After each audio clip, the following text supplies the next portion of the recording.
Okay, folks, I want to welcome you to our second annual Make It, Don't Buy It. And I'm going to let Meredith introduce everyone. I'm Pat Battle, by the way. Let Meredith introduce our guest. Sure. Hey, everybody. I'm Meredith.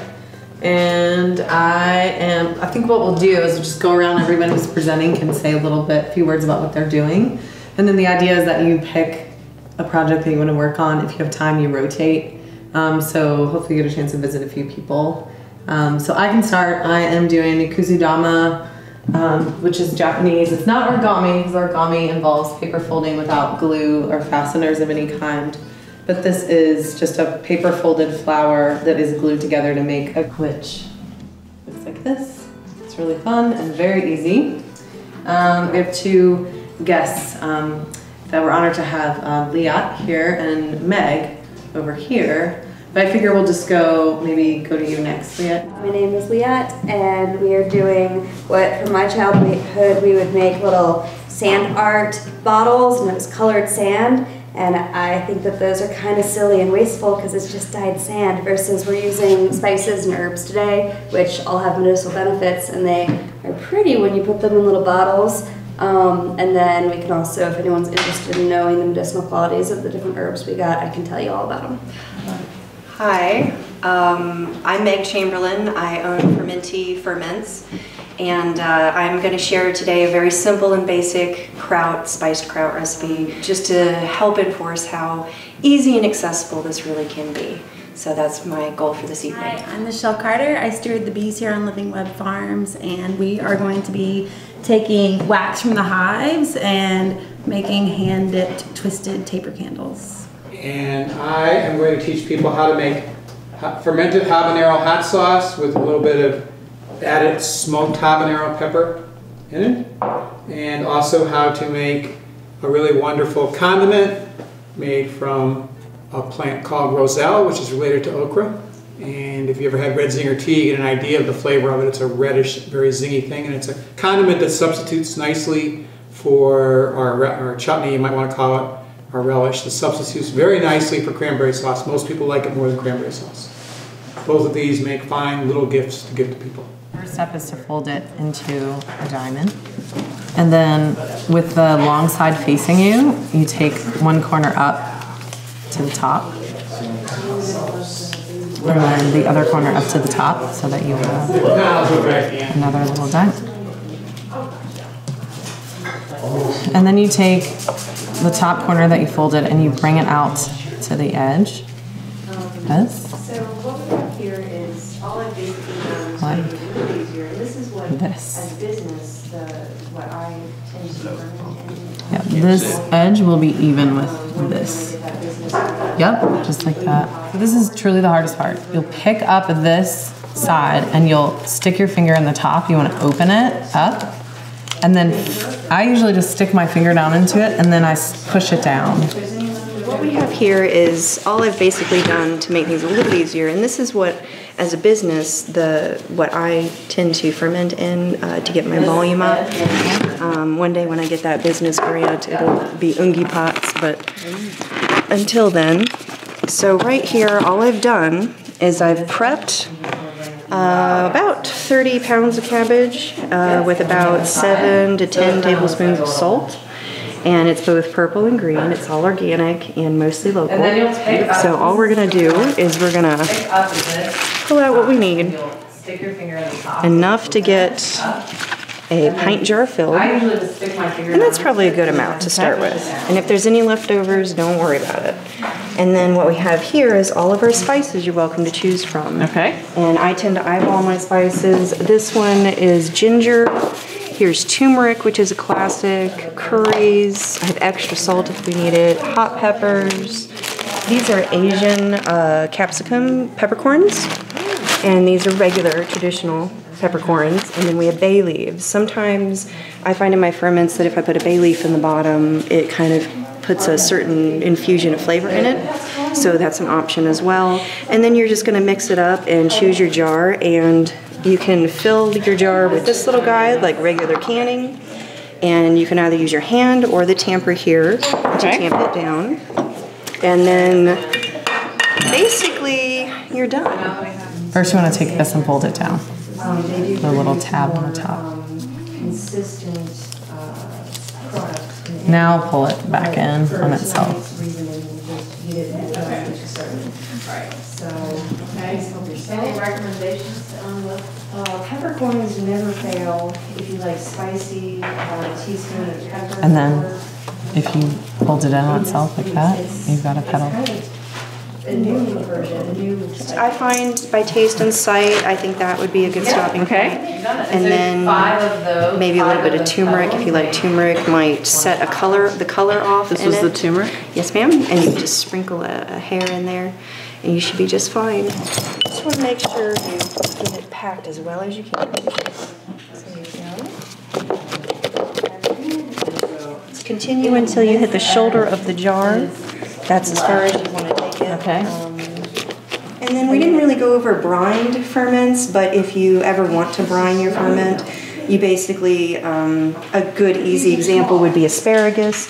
You clean your asparagus, trim to fit the jar, pop it in the jar, make your brine, pour it over, and you're done. So that's simple and easy. And then you've got a gourmet asparagus thing to take for dinner. That's cool. Yeah.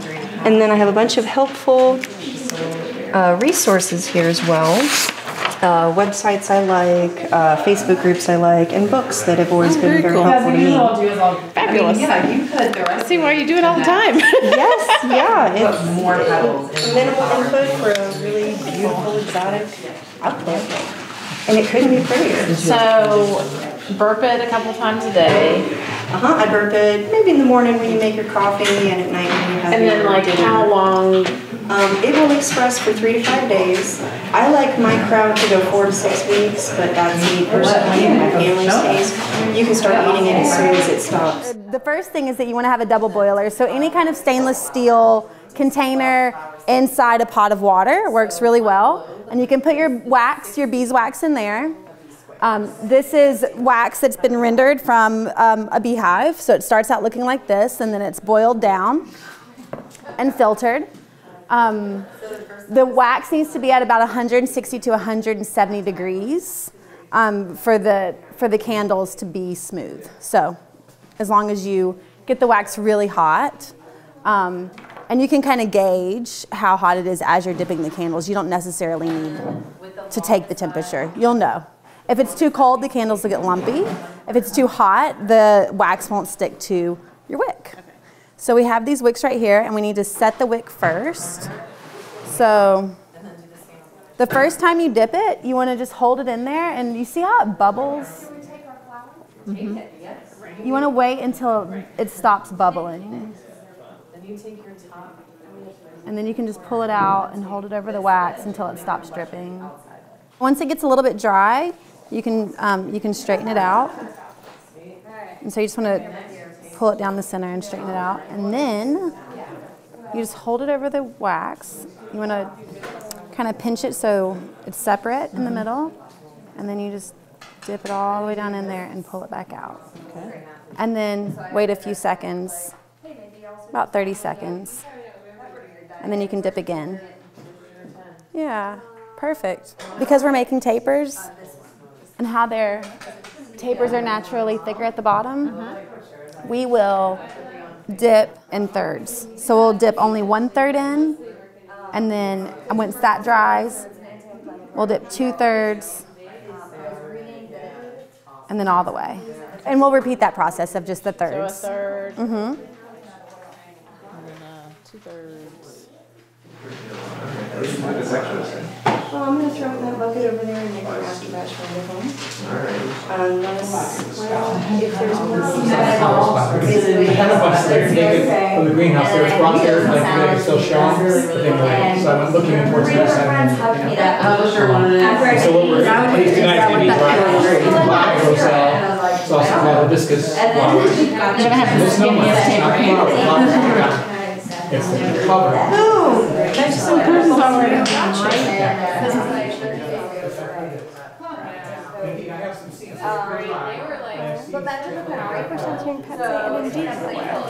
I like how you're really jamming yours in so that it's solid. I don't think mine was that solid, but it's Mine aren't that solid. Yeah. All right, what's your name? Avery. Hi Avery, welcome. So have you ever done a sand project? I have not. You have not. Basically what we're doing is we're taking different herbs. You can choose them based on how pretty they are and what colors you like. Or you can be like, oh, I really like the medicinal qualities of turmeric and paprika. Those are really calling to me. I'm just going to mix those two together. And depending on how you want your little bottle to look, you can just do 2 layers. You can do lots of little layers. Okay. You can use these toothpicks to add little squiggles inside of them. This is, you get to play and figure out what you want to do. And so after you've made them, you can put them on an altar. You can hang a ribbon on them and hang them up on a tree. You can give them to your friend. When you're done with them, you can open up your cork and throw it in your dinner.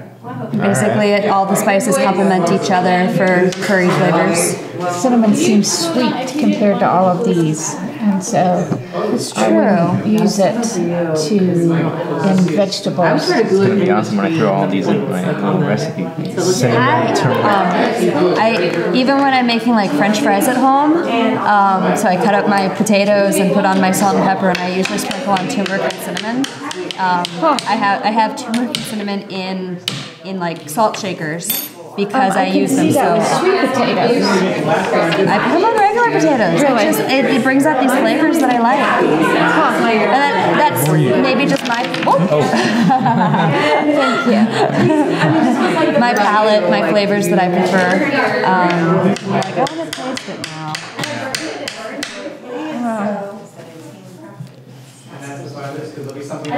Like, yeah, there's definitely sweet in there. I also am tasting bitter. So I also want to taste it and see what flavors they're catching. Nice, that's exciting. You can fill them based on what you think is pretty, or you can fill them based on medicinal properties. All of them are warming herbs. I think that they all complement each other in curries. This is cinnamon.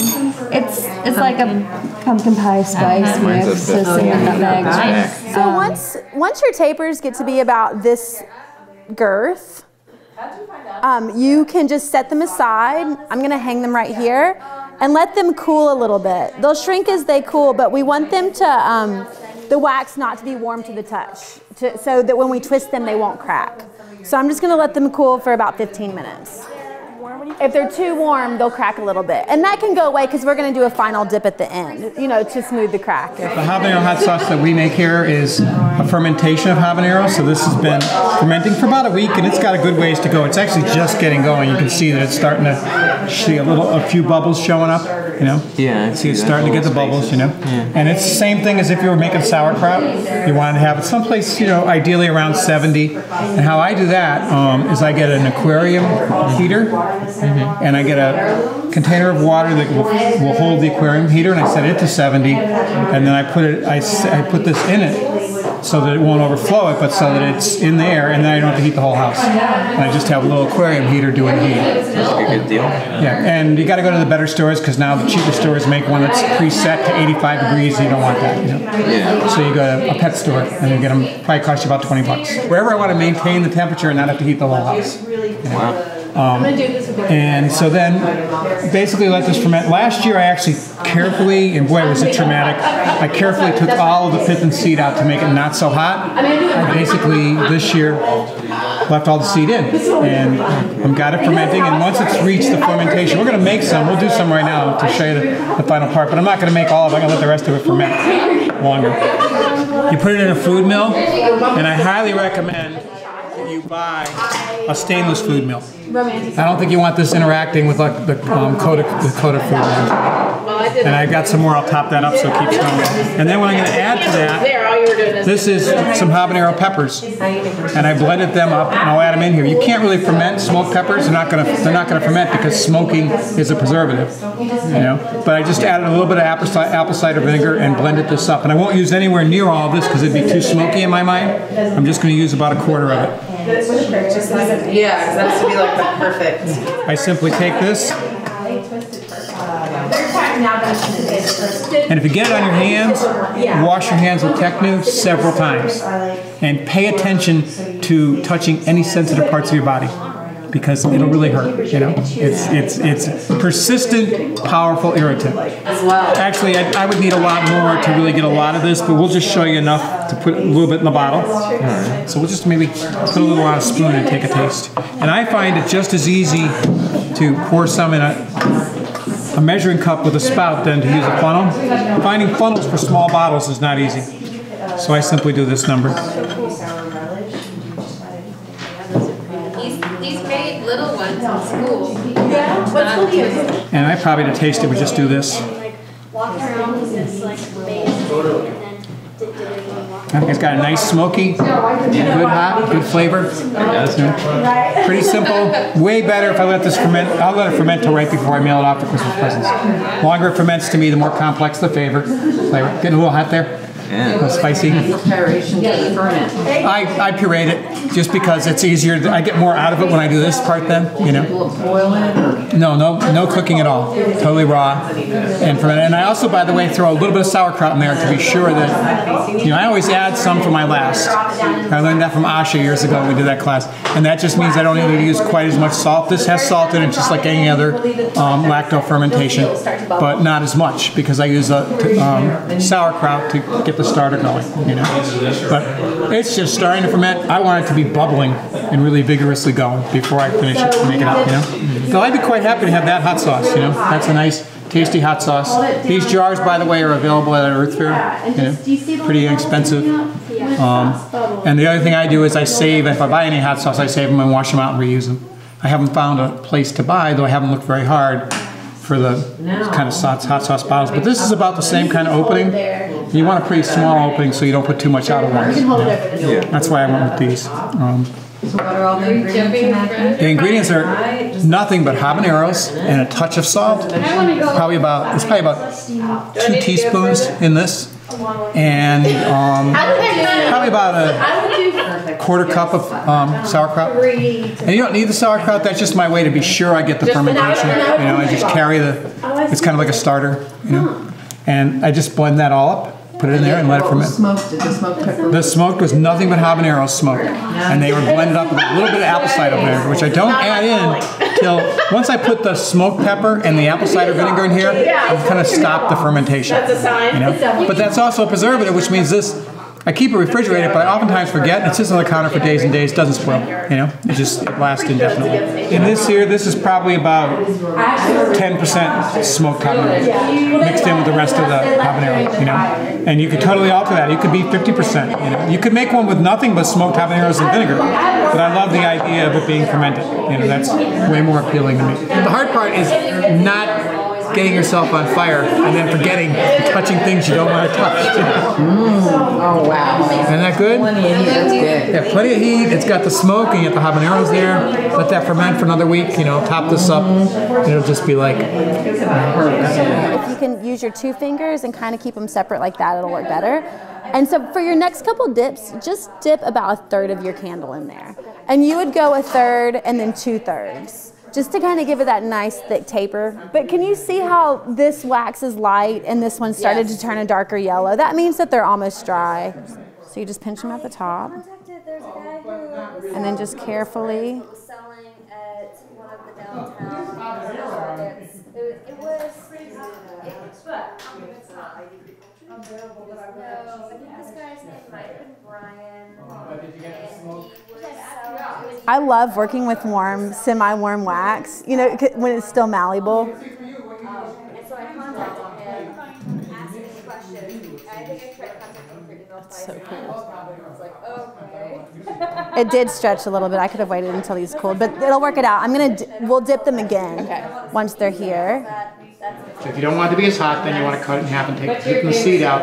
You definitely want to use gloves. I'd probably even coat my hands with something like Vaseline first, because it seems to even get through the gloves, and have something like Techno around to clean your hands many times before you touch your eyes or any other sensitive parts of your body, because this stuff is powerful. You know, when I go home tonight, I will wash my hands. I'll try to take a shower after I wash my hands. I'll do the dishes, wash my hands, then take a shower, and then I'll feel safe.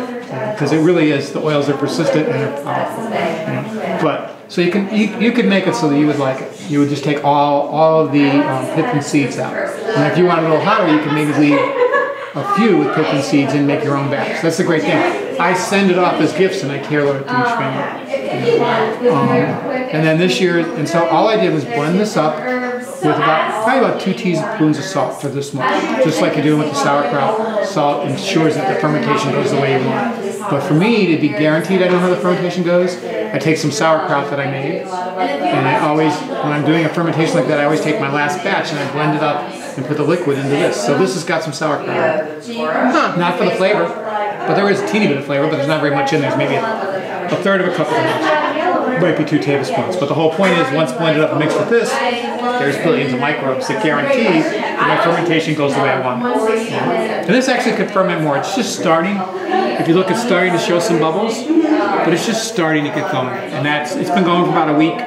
And the problem is I went away and I didn't think about this when I turned the heat down in the house, which I always do. And the way around that, so you don't have to heat your whole house, this wants to be around 70, is to go to a good pet store and buy one of the aquarium heaters that is adjustable. And then you put like, a pot full of water, not high enough to flow into this, but big enough that it can hold that heater, turn that heater to 70 and set it in there. And then you can keep your water hot, and then I usually will put insulation around it so I don't even use that much electricity. Then you're using probably 10 cents worth of electricity to keep your stuff. That's, okay, now it doesn't do it anymore, but the whole point of this this was so full that when I had it in before, there was no air. You want the fermentation to happen without air. Another way I noticed she's packing it really tight right up to the lid, then putting a lid on it. And then she burps it every once in a while. But you want this to be an anaerobic fermentation. If you don't do that, you'll get a mold on top, which you can scrape off, but it's just, it's one more step. So you can also use, people use like a plastic baggie with some salt water in it. You want to use salt water so you're not diluting your salt in this. But I don't like the interaction of plastic with acids and stuff. If the industry would talk to us about it and we knew which ones are safe and which weren't, I'd be okay. But their solution to the fact that some plastics have endocrine disruptors is to not talk about anything. They stonewall it all, so we don't know which ones are safe. Some are, but we don't know which ones. So I just stay away from them. So I just always look for something this kind of fits perfectly. When I have this right, it's actually coming up the sides. So it's no contact with air. It's all in there. But I just put enough in here to show. So I have some I kept up at the house that I'll refill this with. And I'm going to go from a smaller container into this once the night's over. So then I let it ferment longer than this. I don't think this is... I think that flavor's fine, but it'll be way more interesting if it ferments for another week or so. And that still gives me enough time to mail out Christmas presents. So I'm going to wait for another week. And by then it should be really bubbly, and even coming out of it a little bit, and that's fine, And I'm going to also pay attention to make sure it stays in the 70s. So this has been between 70 and 50, and it's just going to slow it down, And then once it's totally fermented, I simply put it in here, and I add some smoked habanero. And we have a smokehouse, so it was easy to smoke it. And indeed, it got listed as smoked habanero sauce because the person writing about it was the person who smoked the peppers. Didn't realize that for me, it's only a small proportion smoked. I want to taste the habanero. Habanero, if you can get past the heat, has one of the more complex flavors for it. So I purposely want to use I used about 5 to 10% smoked habanero. If you wanted to kind of roll, you could kind of just press it out a little bit so that it was a little bit straighter. Just really gently, kind of, Add a portion of this, and I'll probably make it a little bit more smoky this time, just because I'm just playing with it. And once you get past that initial and then I just run it through a food mill. Once you get past that initial stage where you're like, am I ever going to be finished? They start building really fast. So yours will build up really fast.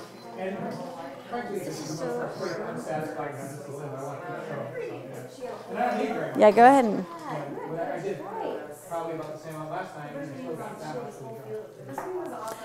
once you dip, if you let it, if you just keep it over the wax for a minute and let some of those drips fall.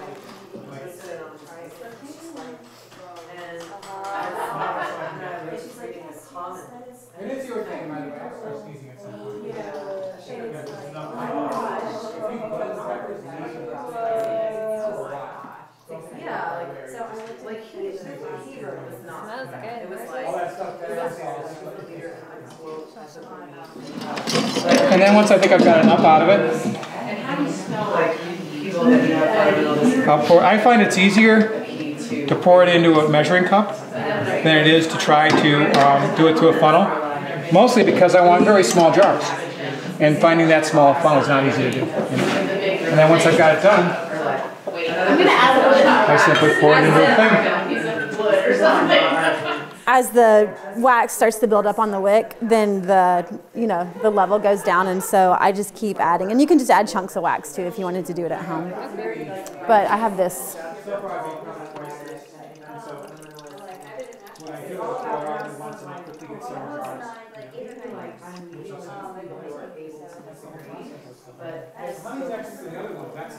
What you're welcome to taste. I'm actually cooking it to soften it now. I don't know actually make it from this, but I'm showing how you do it. You basically start off with a lot of water. If you're buying, we use fresh grown. I'll describe how you make it first. But our fresh grown got frozen, so I can't use it. So I bought the dried stuff, and that takes much longer. This is what they make red zinger tea out of. And so I'm just cooking that to soften it. Maybe it'll be ready by the end of the night, And then I'll add honey to it, and it makes this. And there's spoons there for you to taste it with. And then I was just talking to your maid, and you could absolutely do this so you didn't cook the honey. I have cooked the raw roselle with the honey. It's a gorgeous color, and to me, cranberries are not as easy to grow here. Who needs it? You just grow this. If you'd like to try it, there's seed here. Just stick it in a piece in a tissue or something. Take it home, dry it. Start it. Is it like you start tomatoes? Plant it out. When you plant out tomatoes, once it's not going to frost, the plant will get about that big, about that tall. You can actually eat the leaves, make a soup with them or something. If you're done, you can take the stem and pull fiber out and make like string or something from it.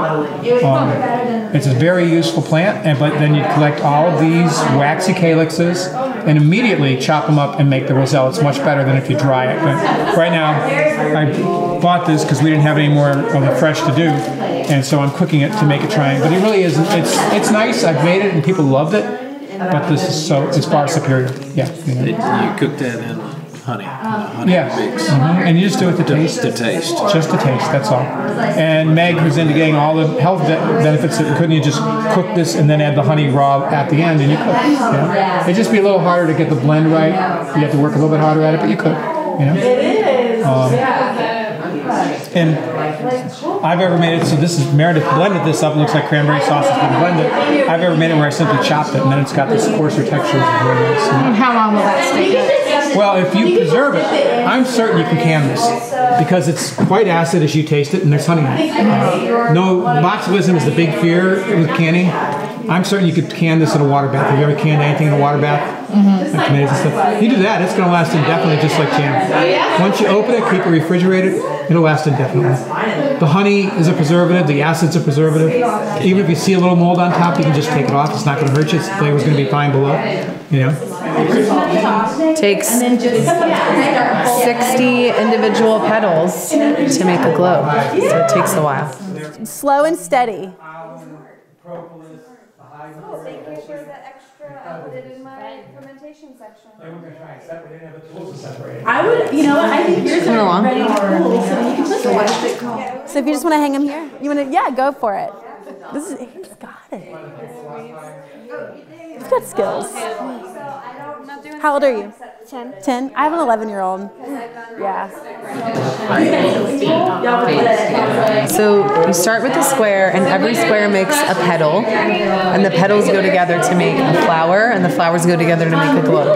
So to make a petal, you start with the square, and you fold it in half diagonally,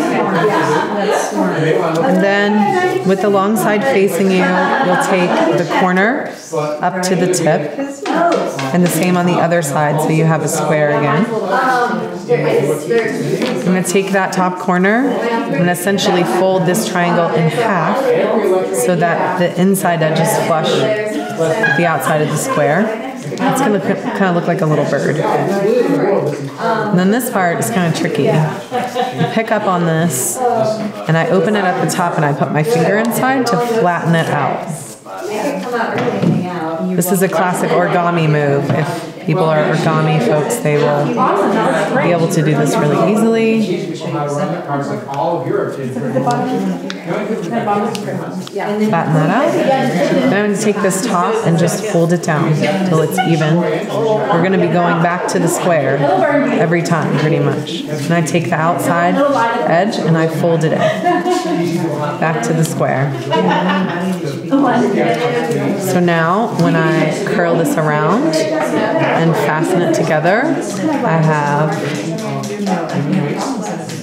one petal of the Kuzudama flower, and 5 of them attached together become a flower. Awesome, thank you. You're welcome. I'll never be another candle just like this one. That's right, it's true. It's true. It's alone in the world. I think it looks great. It's a candle. Exactly. Yeah. It's actually pretty cool. Yeah, it is. It looks really pretty when it. You could even twist it a little bit more at the top there, since there's a little more wax, so that when you light it, it'll burn really nicely. What do you think? Yeah, I think it looks great.